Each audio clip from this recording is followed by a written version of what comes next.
Alkisah, berdirilah kerajaan yang menghadap ke hamparan Samudra Hindia, kerajaan Sekar Kuning di negeri Tonjeng Beru.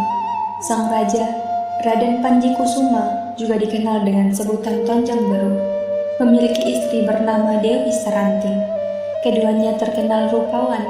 Mereka pun hidup harmonis dan memerintah dengan bijaksana hingga rakyat hidup sejahtera. Hari yang dinanti tiba. Raja dan ratu dikaruniai keturunan, seorang putri berparas cantik yang diberi nama Mandalika. Melihat sikap sehari-hari orang tuanya, Putri Mandalika tumbuh menjadi gadis santun, rendah hati dan sangat menyayangi rakyatnya. Ia bahkan rela membantu warga dengan tangannya sendiri, tanpa memikirkan jika dirinya adalah seorang ningrat. Tak heran jika Putri Mandalika juga dicintai rakyat hingga selalu dibanggakan sampai ke pelosok negeri. Siapa sangka, cerita dari mulut ke mulut mengenai para rupawan dan budi baiknya membuat banyak pangeran dari kerajaan-kerajaan yang dekat maupun jauh hendak memperistri Putri Mandalika. Mereka menunggu hingga Putri Mandalika cukup umur, lalu satu persatu melayangkan pinangannya ke kerajaan Sekar Kuning. Bersama surat-surat pinangan itu, datang juga pemberitahuan kedatangan para pangeran ke kerajaan Sekar Kuning untuk memberi hantaran dan memperkenalkan diri. 1, 2, 3, hingga belasan pangeran datang ke aula Raja Tonjeng Beru untuk memperkenalkan diri dan menyampaikan maksud meminta Mandalika. Mereka tampan, terpelajar, dan berkarisma. Tak lupa para pangeran juga membawa hantaran emas, kain sutra, aksesoris wanita, hingga makan khas daerah masing-masing untuk memenangkan hati sang putri. Tumpukan hantaran sampai menggunung di kamar Putri Mandalika. Bukan membuatnya senang, benda-benda indah itu malah menjadi beban buatnya. Sambil menunggu jawaban Putri Mandalika, semua pangeran yang datang dipersilahkan tinggal di pavilion tamu kerajaan.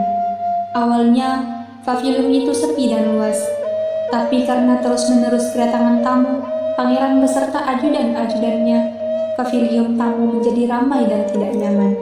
Tak jarang, pangeran-pangeran juga beradu mulut dan saling membanggakan kerajaan mereka. Aura persaingan terasa sepanjang hari. Suatu malam, Putri Mandalika datang ke pavilion tamu secara rahasia.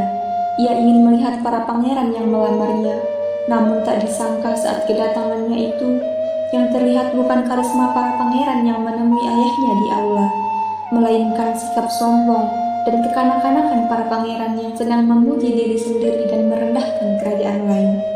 Semakin lama Putri Mandalika mendengar obrolan mereka, semakin kejam kata-kata yang terucap dari mulut para pangeran.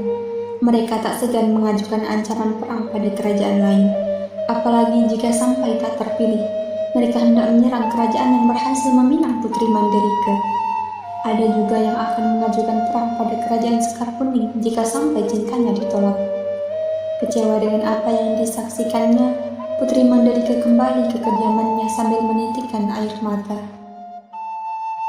Kini, Putri Mandalika bukan hanya bingung, ia pun takut salah mengambil keputusan. Ternyata, lamaran-lamaran itu bukan hanya tentang dirinya, tetapi juga tentang peperangan antar suku. Akhirnya, Putri Mandalika memutuskan berkonsultasi kepada ayah dan ibunya yang bijaksana. Tak bisa dipungkiri, Raja dan Ratu pun merasakan kebingungan yang serupa. Keduanya menyarankan Putri Mandalika untuk meminta petunjuk pada Sang Maha Pencipta. Jawaban apapun yang Putri Mandalika dapatkan, Raja dan Ratu akan menerima dan mendukungnya. Bertolaklah Putri Mandalika untuk bersemedi di tebing pantai Segar untuk mendapatkan jawaban yang dicarinya.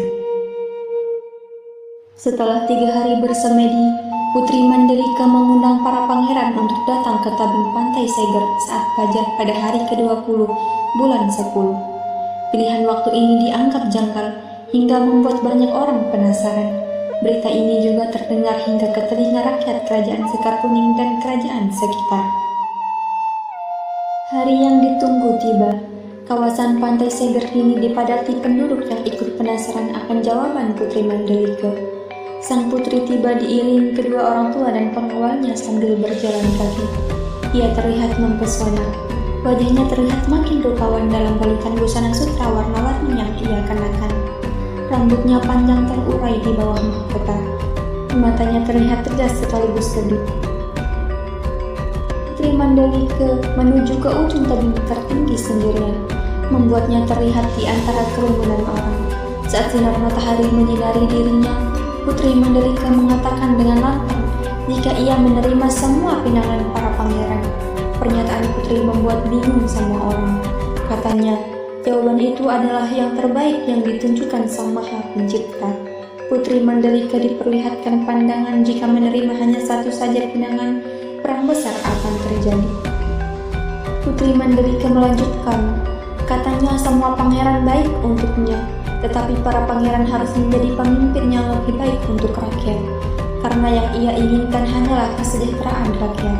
Sebaliknya, perang hanya membawa kesengsaraan bagi rakyat. Ia pun mengucap terima kasih atas pinangan dan kasih sayang semua orang padanya. Kemudian Putri Mandalika membalik badan menghadap ke samudera, lalu melompat ke lautan disambut ombak besar yang menelan tubuhnya. Melihat putri kesayangannya jatuh ke laut, Raja segera menceburkan diri ke air untuk mencari anaknya, diikuti oleh para pangeran dan seluruh rakyat yang berkumpul di pantai seger. Namun dari ratusan orang yang mencari, tak ada satupun yang menemukan tubuh Putri Mandalika. Yang terlihat di dalam air malah ribuan biota laut serupa pita yang menjuntai berwarna-warni. Warnanya sama dengan kain sutra yang dikenakan Putri Mandalika, hingga banyak orang yang terkecoh dan menangkapnya. Raja dan ratu akhirnya menyadari jika cacing-cacing berwarna indah itu adalah jelmaan putrinya yang telah berkorban demi rakyat. Akhirnya, Raja dan Ratu memerintahkan rakyat untuk mengumpulkan cacing-cacing itu dan membawanya pulang. Sebagian menaruhnya di sawah dan membuat tanaman mereka subur. Sebagian lainnya membuat masakan dari cacing-cacing yang mereka sebut nyale, sehingga kebutuhan pangan mereka selalu tercukupi dan sejahtera, seperti keinginan Putri Mandalika. Sedangkan para pangeran pulang tanpa membawa permaisuri. Namun, mereka menjadi pemimpin yang menghargai dan menghormati rakyatnya, bahkan bersedia berkorban bagi mereka seperti yang dilakukan Putri Mandalika.